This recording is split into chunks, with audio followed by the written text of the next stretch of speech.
Imagine having someone who looks exactly like you, talks like you, lives like you, but secretly wants your life. This is the story of identical twins and a betrayal you won't forget. They shared the same home, the same face. Their father was a successful man, disciplined, respected, and extremely hardworking. He made sure of one thing: his daughters never lacked anything. They had comfort, stability, education, and everything money could provide. But while one believed in patience, kindness, and hard work, the other believed success should not be waited for. It should be taken.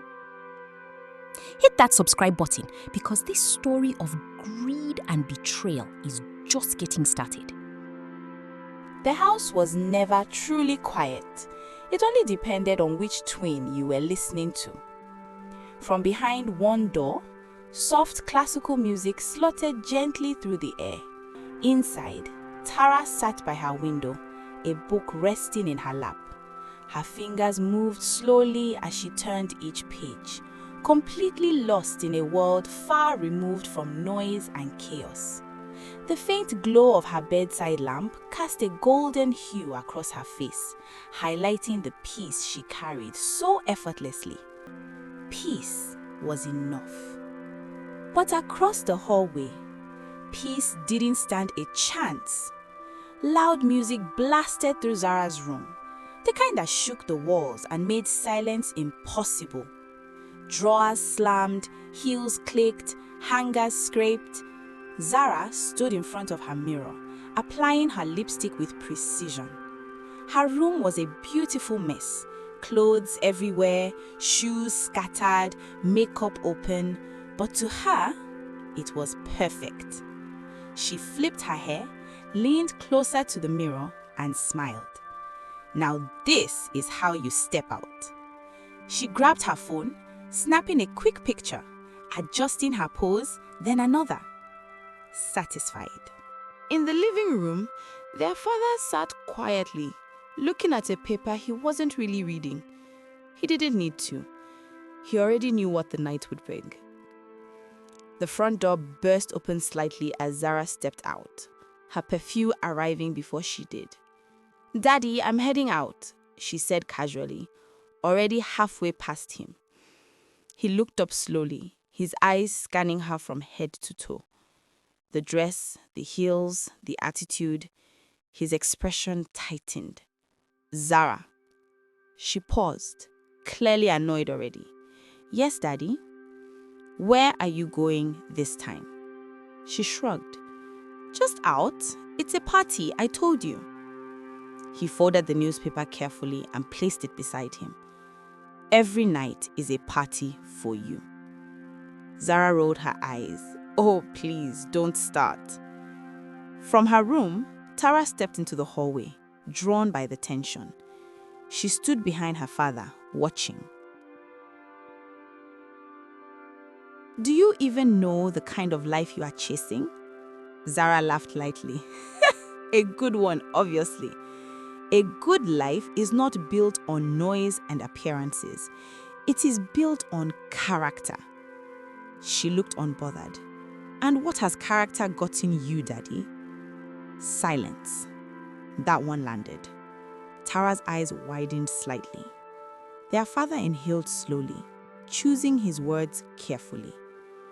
"Everything I have done, everything I have sacrificed is so you both can have a future."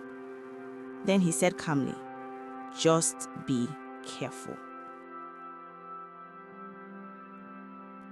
Tara walked slowly and sat beside her father. "She'll be fine." He didn't respond immediately. Then finally, "I hope so." Across the city, a convoy of sleek black cars pulled into the entrance of a massive glass building. Security men straightened instantly. Staff members exchanged glances because everyone knew who had just arrived. The car door opened and Michael stepped out. Young, sharp, effortlessly powerful. Dressed in a perfectly tailored suit, His presence alone was enough to silence the space around him. This wasn't just a rich man. This was a man who had built something, a man people answered to. As he walked in, staff greeted him respectfully. "Good afternoon, sir." "Welcome back, sir." He acknowledged them with a slight nod, nothing more.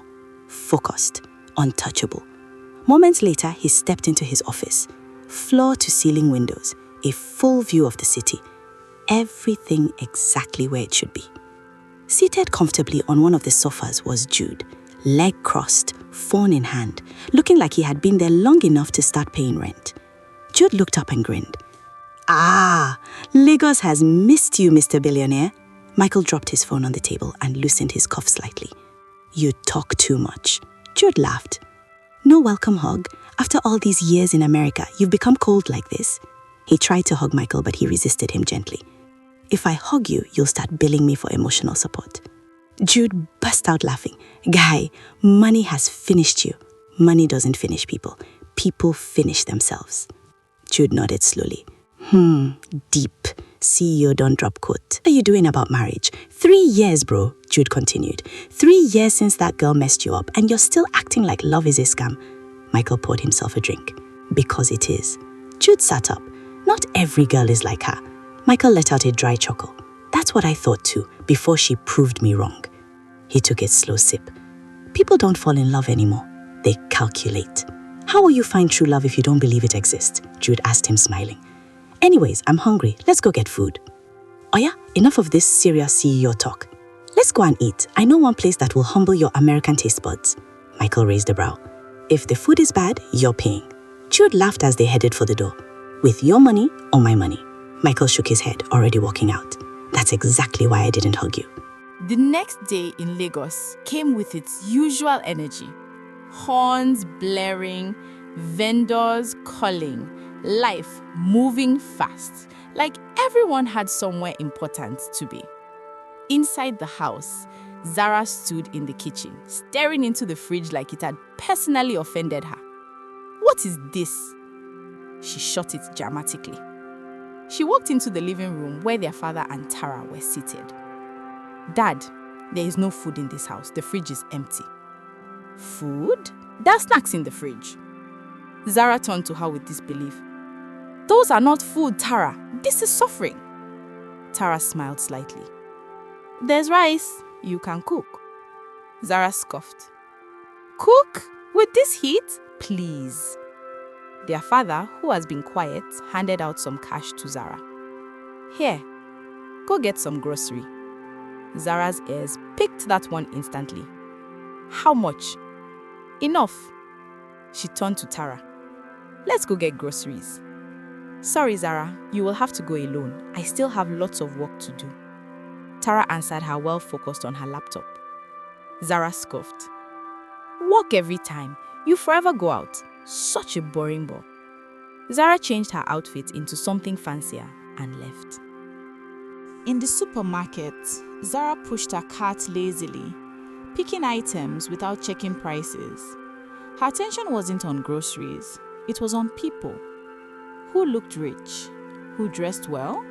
Who was worth noticing? Michael and Jude pulled up at a high-end grocery store. Jude stepped out first, stretching. "Guy, if we don't buy real food today, I will report you to your ancestors." Michael adjusted his watch as he stepped out. "You've been eating for free since yesterday. Relax." Jude grinned. "That's because I chose the right friend." They walked in, dressed simple. Nothing loud, nothing flashy. Jude noticed Zara first and nudged Michael. "Oh yeah, see fine girl." Michael didn't look. "Focus on your shopping." Jude shook his head. "You know they serious. See person wey God create. You say make I focus on Indomie." Michael sighed, but this time he glanced and saw her. Sarah. Confident, beautiful, intentional. Jude grinned. "Oh yeah, go now." Michael shook his head. Not interested. "You never talked to her and you've done conclude." Michael picked another item. "I've seen enough." Jude leaned closer. "Or you are scared. I dare you to ask her out." Michael paused and looked at him. "Scared? I may not believe in love, but I still get game. Jude smirked. Then show me. Just say hi, no wedding involved. Michael exhaled. Fine. He walked toward her, calm and controlled. Zara saw him coming and adjusted instantly. A soft smile, a slight tilt of her head. Game on. Hi, Michael said. Hi, she replied smoothly. I saw you from over there and thought I should say hello. Zara nodded. Okay. I'm Michael. Zara. He studied her briefly. Can I get to know you? Zara didn't answer immediately. She looked him over. His clothes, his shoes, calculating. What do you do? She asked. Michael replied calmly. Nothing big. I work in sales and marketing for a startup. And just like that, everything changed. The interest in her eyes dropped, slightly but noticeably. Oh, the tone said everything. Still polite, but no longer impressed. Michael noticed, but he stayed calm. Can I take you out sometime? Zara hesitated, not because she liked him, but because she remembered her father. She forced a small smile. I'll think about it. Michael nodded. Fair enough. They exchanged numbers. As he walked back to Jude, Jude was already smiling like he had watched a full movie. How far? Michael shrugged. Same thing. Jude laughed. You don't judge I'm already? Michael picked up his basket. I didn't need long. Behind them, Zara looked at his contact on her phone and scoffed. Marketing. She locked her phone, already uninterested. Sometimes, one wrong assumption is all it takes to walk away from something real. But what Zara didn't know was this. That ordinary man she just dismissed was everything she had ever been chasing. The front door creaked open and Zara stepped in, balancing 2 grocery bags like she had just returned from war. She kicked the door shut with her heel. Finally, she muttered, heading straight to the kitchen. Zara dropped the grocery bags on the counter with a dramatic thud. Tara, you will not believe what happened. She said calmly, turning a page. Another story? Zara shot a look. This one is different. That got Tara's attention. Okay, what happened? So, I met this guy today. Tara raised an eyebrow. Again? Zara ignored that and continued. So, at first I thought he was, well put together. Nice physique, clean look, confident. I was like, okay, maybe today won't be boring.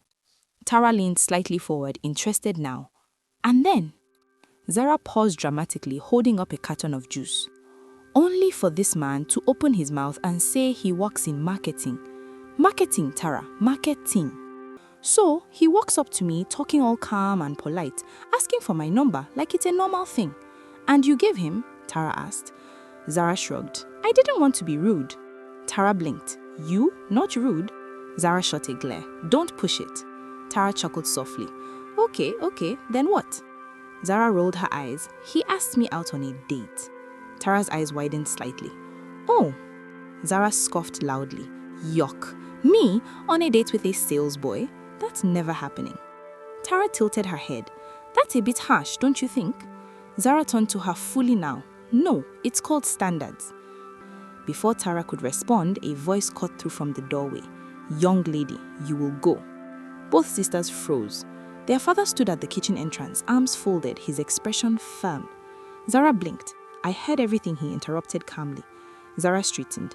Then you should also understand why I'm not going. He stepped closer, his gaze steady. No, what I understand is that you are becoming too proud for your own good. Zara scoffed lightly. Daddy, please. No, he said firmly. You will go on that date. Silence. Tara's eyes moved between them. Zara let out a small laugh of disbelief. And if I don't? Their father didn't hesitate. Then don't expect your allowance this month. The words landed heavily. Zara's smile disappeared instantly. Wait, what? I mean exactly what I said. That's not fair. What is not fair is the way you judge people. Zara shook her head, frustrated. Daddy, it's just a random guy. And he might be a good man, he cut in. You won't know if you don't give him a chance. Zara opened her mouth, then closed it. He looked at her one last time. I want proof you went. And just like that, he turned and walked out. Silence filled the kitchen. Zara stood there stunned. Tara slowly turned to her, then smiled. Well, I guess someone has a date to go to. Zara groaned loudly and dropped her head on the counter. This is unbelievable. Michael's living room was quiet, but in a rich kind of way. The kind of quiet that came with glass walls, soft lighting, and a city view that stretched like it belonged to him. Michael sat on a sleek leather sofa, scrolling through his phone without much interest. Across from him, Jude was already making himself comfortable like he paid rent there. He leaned back, arms spread on the chair, then squinted at Michael. "Guy." Michael didn't look up. Jude sat forward slightly. "Be honest with me. You don't text that girl?" Michael paused his scrolling for a second, then sighed. "That's one again." Jude laughed. So you don't forget." Michael dropped his phone on the sofa beside him. "I forgot, okay? It's not that deep." Jude immediately sat upright, pointing at him like a lawyer catching a witness. "Not that deep? You saw her, you liked her small, you asked for her number, you even argued for her in your mind, and now you don't forget?" Michael rubbed his forehead slightly. "You are too dramatic." Jude smiled. "No, I'm helping your love life." Michael gave him a side glance. "I don't have a love life." Jude nodded slowly. "That's the problem." A brief silence passed. Then Jude leaned in again, softer this time. "Just text her. Small message, simple. You never know." Michael looked at him for a moment, then exhaled. "Fine." Jude immediately smiled. "That's my guy." Michael picked up his phone again. Jude pointed at him excitedly. Michael pressed send. Jude clapped lightly. "Yes, progress." Michael leaned back like it was nothing. "Happy now?" Jude grinned. For now." Zara was in her room when a notification appeared on her screen. Unknown number. "Hi, it's Michael." Zara rushed into the room with excitement all over her face. "Ta-da!" Tara looked up. "You look like trouble." Zara grinned. "Tonight is going to be mad fun. Big party, big men, soft life everywhere." She spun around like she was already inside the event. Tara blinked. "Isn't today the date?" "What date?" Zara asked, looking confused. Silence. Zara froze, slowly turned. "Wait, what?" Tara nodded. "The date, Michael." Zara's face dropped instantly. "Oh my." She grabbed her head. "I forgot." She started pacing immediately. Fast steps, thinking out loud. No. I cannot miss this party. I cannot." Tara watched her quietly. "And father said you won't get allowance if you don't go." Sarah stopped again. Tara continued. "And don't forget, you need evidence." Silence. Zara started pacing restlessly, thinking, calculating. Then suddenly, she looked at Tara. "You will go for me?" Tara didn't even hesitate. "No." Zara leaned forward. "Tara, please." "No." Sarah exhaled sharply. "Please help me this once, please." "I can't go on your date. That is fraud." "No one will know, Tara. We are identical twins. Even Dad gets confused sometimes. All you need to do is sit, smile, eat, and come back. And take a picture for evidence." "Sarah, I don't know. This is bad." "I will get you the VIP classical concert ticket." Tara paused. Just a flicker. Sarah added quickly. "The front row, the one you've been talking about." Silence. Tara looked away. Then back. Softly.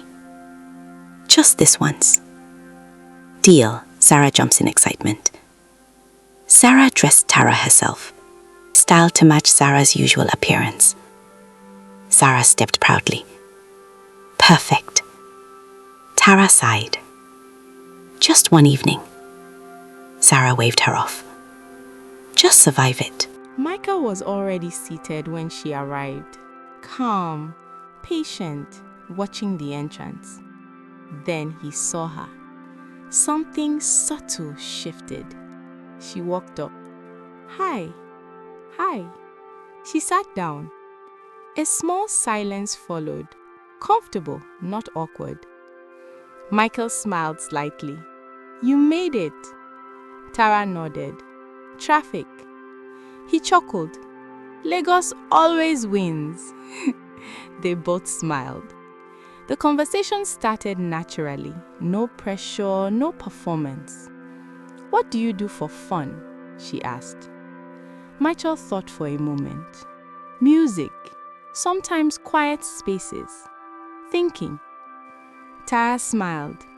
That sounds like peace. It is, he said. What about you? Reading, classical music, overthinking everything. Michael raised his eyebrows slightly. Classical music? Tara nodded, yes. He smiled. I like it too. In that moment, something clicked. Not dramatic, not loud, just a real connection. Who's your favorite composer? She asked. Michael didn't hesitate. Chopin. Tara's eyes lit up slightly. Same. A small pause. Then they both smiled. And just like that, the conversation flowed effortlessly. Music, life, simple opinions, shared silence, comfort. For the first time, Michael was not just sitting with a stranger. And Tara wasn't pretending. She was just talking. Tara sat on her bed, reminiscing about her moments with Michael. Zara burst into the house late at night, laughing, tired, excited, still high on party energy. She walked straight into Tara's room. I'm back! Tara looked up. Zara sat on the bed. The party was perfect. Money everywhere, madness everywhere, just vibes. Then she looked at Tara. So, how was your little date? Tara hesitated, then softly said, It was nice. Zara sat up immediately. Nice again? Tara nodded slightly. He's a nice person. We have the same taste in music and other things. He is kind of fun. Zara narrowed her eyes. What kind of Wattpad story is this? Don't tell me you are liking him. Tara looked away, not answering. Zara laughed. Ah, I knew it. Tara shook her head. It's not like that. Zara stood up. You are smiling when you talk about him. Tara didn't respond. No wonder he has been calling non-stop.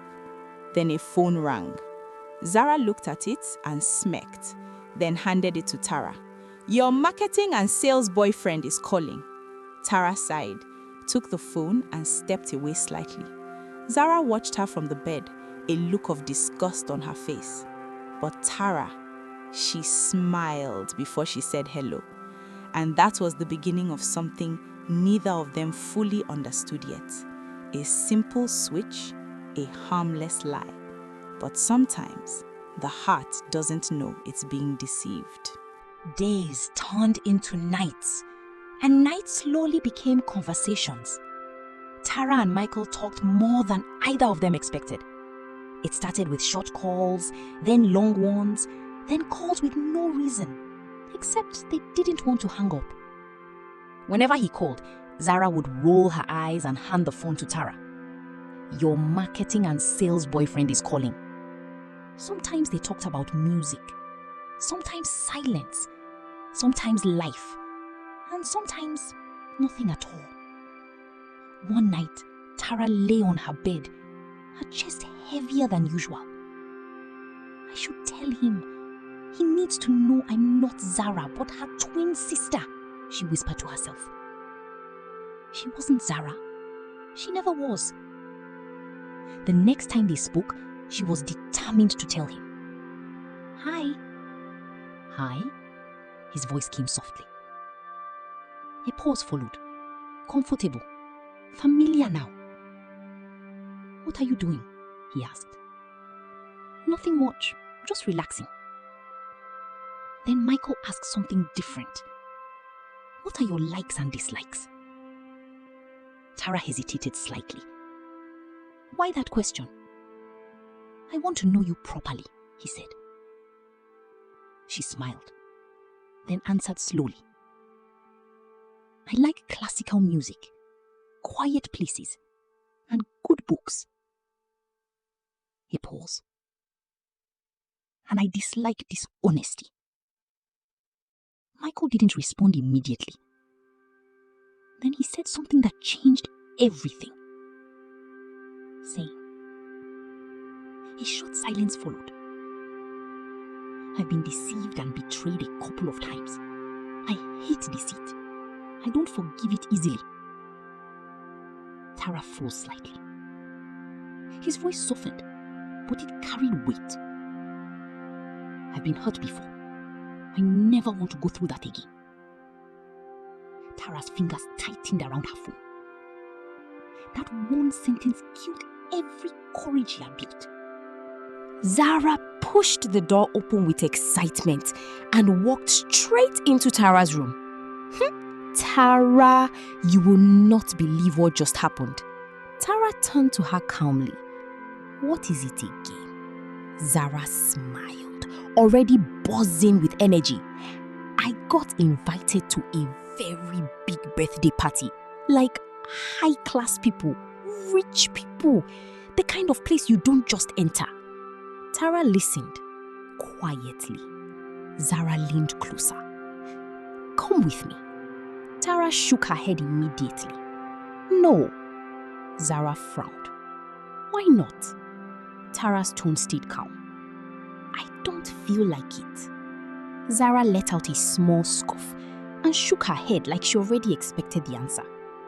Of course, your boring life continues. Tara didn't respond. Zara turned away, already losing interest in the conversation. I'm going to prepare. Don't wait for me. She left the room.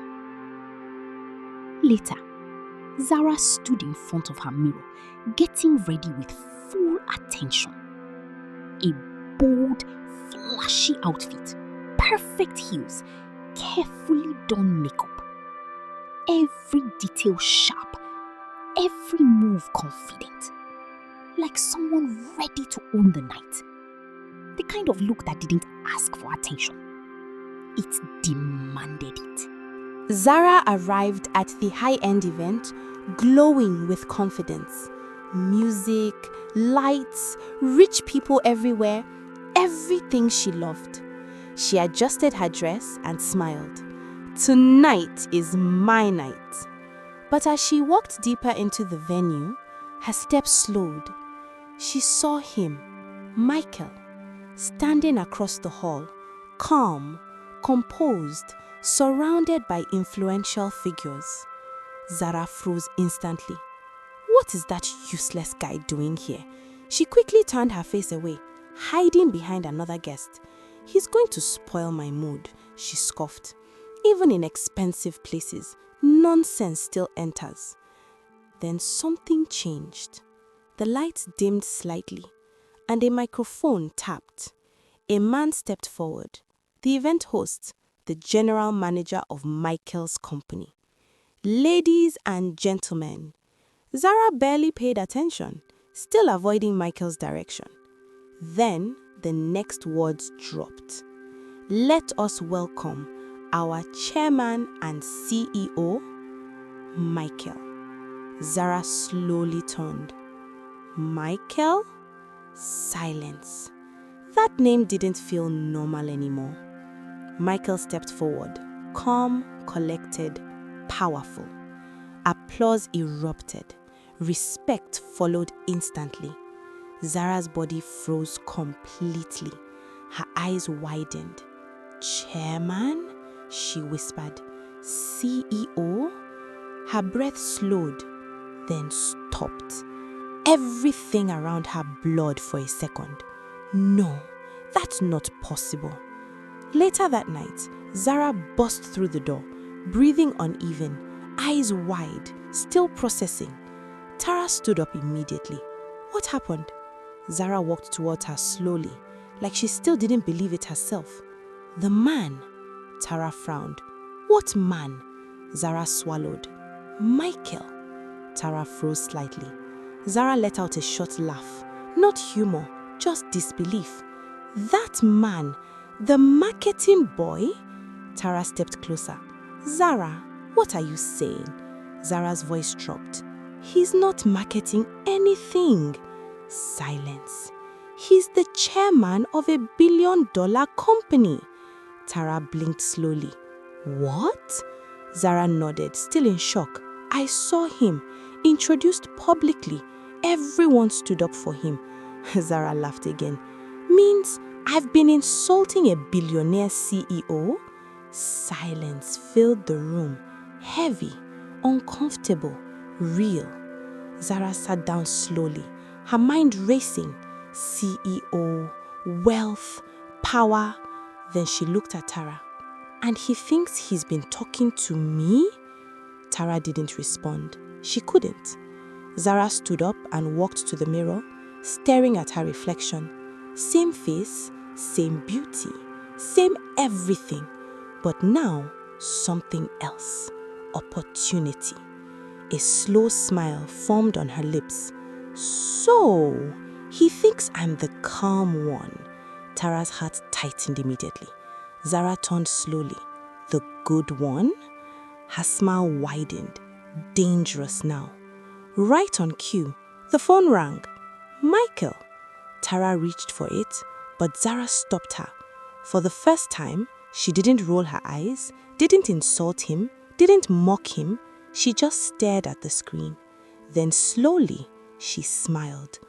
Oh, this just got interesting. Tara watched her carefully, because this time, Zara didn't pass the phone. She answered it. If you think this is where it ends, you are not ready for what happens next. Subscribe now because real story starts in part 2.